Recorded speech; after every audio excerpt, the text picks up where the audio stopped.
Zenser Bullseye 123, and I should have known. I've done this exact same thing before. I got 2 samples of pattern.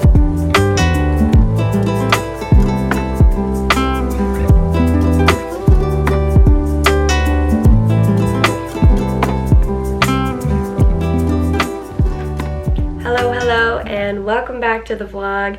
As you can see, we are back in the office and everything is prepped for paint. So over the last week and a half, 2 weeks, I have slowly been chipping away at wood filling, epoxying, sanding, wood filling again, sanding again, and caulking all of the seams. It's taken a little bit of time, it always does, it's such a tedious task, but I'm now finished with that and I've taped all of the edges around the cabinets where we are going to paint. Like I mentioned in the last office episode, I haven't quite decided if I'm going to paint the walls the same color or if I'm going to do wallpaper. I do have some wallpaper samples coming this week, so hopefully they will come and I can share those in this video, and that will kind of help me determine if I want to do wallpaper or if I want to paint the walls. But since I'm still trying to figure out which direction I want to go, I figured tape would just help keep things cleaned up. I'll show you a few of the things I've done really quickly, and then we are going to dive right into primer because I have about an hour and 15 minutes and I want to see if I can get everything primed. And yes, I'm doing it by hand.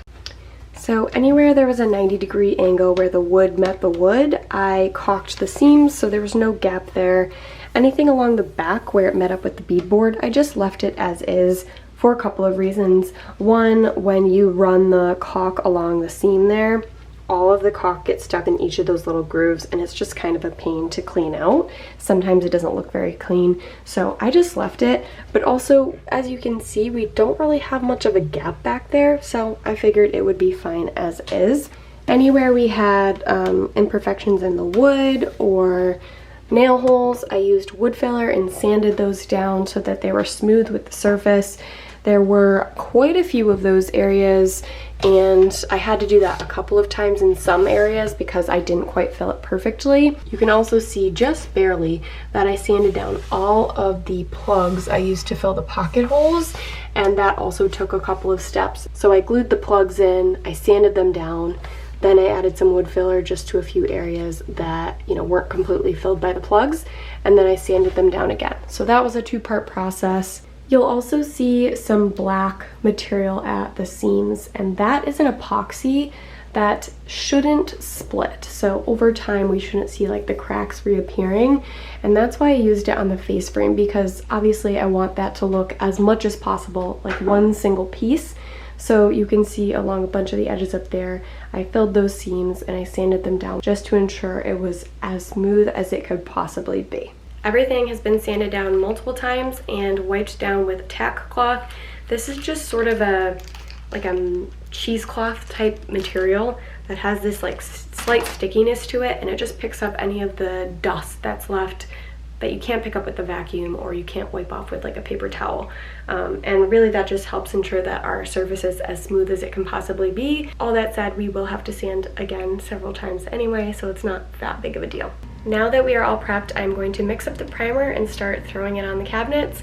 I am doing this by hand for a couple of reasons. One, the sprayer just requires a lot of prep work and I just didn't feel like doing it. A lot of plastic, a lot of taping, covering things, moving things out of the room, and while it does give you a really lovely finish and it does make the actual painting part of it quicker, there's still a lot of time spent setting up. So I'm not convinced the total amount of time invested in painting would be different whether I'm doing it by hand or spraying. And the second reason is because as I look around our home, everything was painted by hand. So I still see slight brush strokes and little imperfections, and while I want these to be really quality shelves, I also want them to fit in with the home. And now that they're brand new, I need to add a little bit of character into it, and I feel like the brush strokes are a nice way to do that. The primer I am using is this Zenser Bullseye 123. This was recommended by the guy at the paint store. I've used a million different primers. Quite frankly, I couldn't tell you if one was really better than the other, so I just took their recommendation. So we're gonna start with this, see how it goes. I'm hoping that one coat will be enough, but we'll see what it looks like after we've done the first coat. We might have to do a second coat in full, or maybe just do a few touch-up spots, And then once that's complete and dry, we will move on to color. I'll be using a combination of my little mini 2-inch zebra paintbrush and a mini foam roller. I have a couple different sizes of this, but I think for this application I'm just going to use, I think this is a 6-inch or 6-inch, I can't remember. But the foam roller just ensures that there's very minimal like texture left when you're rolling the paint on. So we'll use this for all the corners, this for all the flat areas, and let's see how much we can get done.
How many of you thought to yourselves, when I said I was going to paint this by hand, that I was going to see it through that way?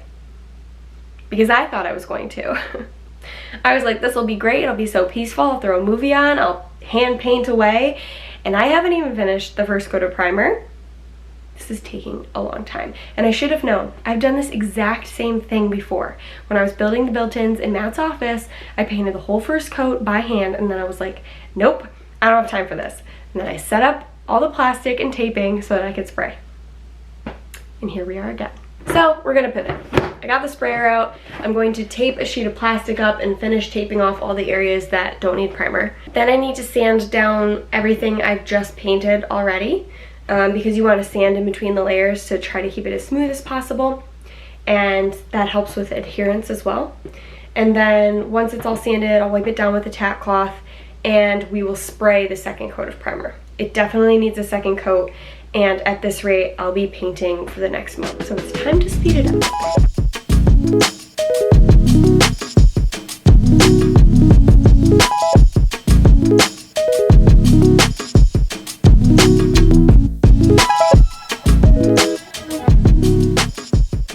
Alrighty, I have built myself a plastic bubble and used an excessive amount of tape in the process, but I think everything is sealed up, the floor is covered, and I taped up the walls and sections I didn't want to paint. And now I'm going to attempt to spray the last coat of primer. I would love to show you that, but if I put the camera in there, it will no longer be usable. So I'm going to go ahead and spray, and then once it's dry, we'll give everything a light sand, and then hopefully before the end of this vlog, I'll be able to get the first coat of color on there. We'll see, we'll see.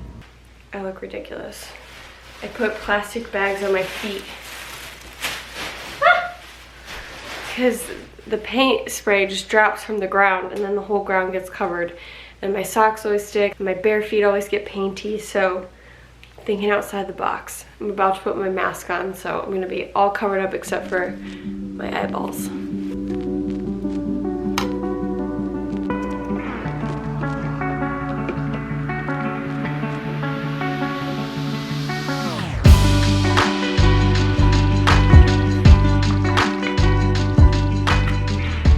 After painting, this is like day 4, but spraying was the right choice. Despite a few challenges I had with the sprayer, it's not perfect. I really need a higher quality sprayer for what I use mine for, but it does the trick, and it's a lot faster and better than hand painting. So I'm glad that I went through the effort to set all of that up yesterday. I just finished sanding all of the primer down. So basically I'm just knocking any high spots off, any little things that settled into the paint or got stuck while I was spraying, so that we now have a smooth surface to spray on top of. I'm going to aim for lighter because I'm going to do a second coat. So I'm not trying to cover it perfectly. I'm just trying to get a good, thin, consistent layer on. And then hopefully, we'll see if I have time. My goal is to let it dry, try to sand it down before like late tonight, and then spray the second coat before I go to bed. But we'll see what it's looking like. Obviously, it's important that it's totally dry before I go ahead and sand it. I'm hoping we will only need 2 coats, but only time will tell. So we'll see how the first coat goes, and then we will play it by ear. I just put my latex gloves on. I'm gonna put my plastic bag shoes back on, hood up, mask on, and we'll get to spraying.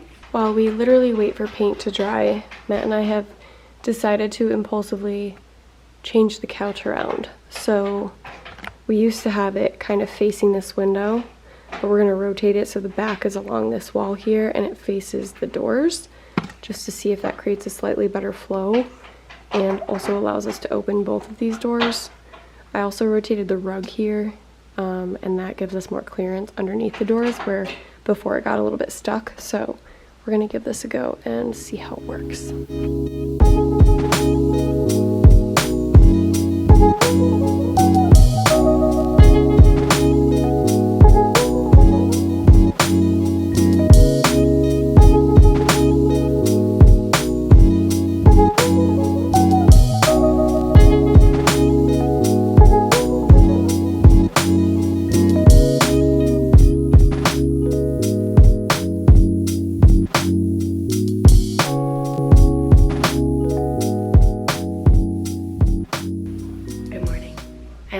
Rolled out of bed to run downstairs and take down all the plastic today.